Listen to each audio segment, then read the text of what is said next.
कहाणी गोरक्षनाथाची। नाथ संप्रदायाची स्थापना मत्स्येंद्रनाथ उर्फ मच्छिंद्रनाथ यांनी केली। मच्छिंद्रनाथ हे भारतभर भ्रमण करीत असत। असे फिरत असताना ते एका घरी भिक्षा मागण्यास गेले।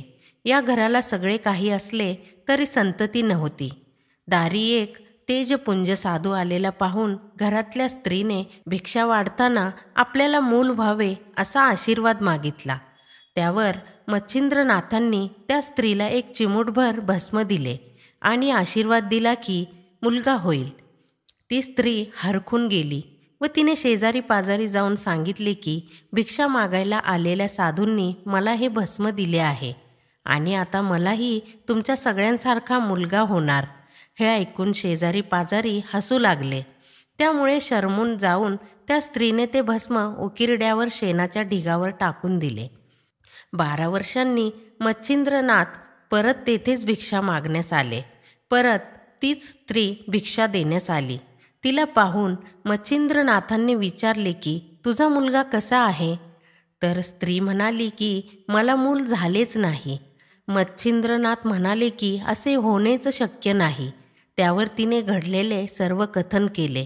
मच्छिंद्रनाथ व ती स्त्री त्या उकिरड्यावर शेणाच्या ढिगाजवळ गेले व त्यांनी हाक मारली, चलो गोरख। त्याबरोबर त्या शेणातून एक मुलगा उभा राहिला व त्याने प्रत्युत्तर दिले, आदेश। मग मच्छिंद्रनाथ त्या मुलाला घेऊन गेले। हाच मुलगा पुढे मच्छिंद्रनाथाचा शिष्य म्हणून गोरक्षनाथ नावाने प्रसिद्धीस आला। गोरक्षनाथांनी योग प्रकार जनमानसात रुजवला। त्यासाठी भारतभर भ्रमण केले।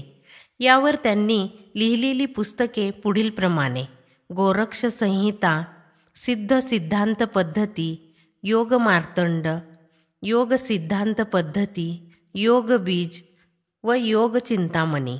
कानाला भोके पाडण्याची पद्धतीही गोरक्षनाथांनी सुरू केली। अशी भोके पाडण्याआधी साधकांना अतिशय कठोर हठयोगाची साधना करावी लागे। गोरक्षनाथांना मंजुनाथ असेही म्हणतात। गोरखनाथांनी गहिनीनाथांना नाथ संप्रदायाची दीक्षा दिली।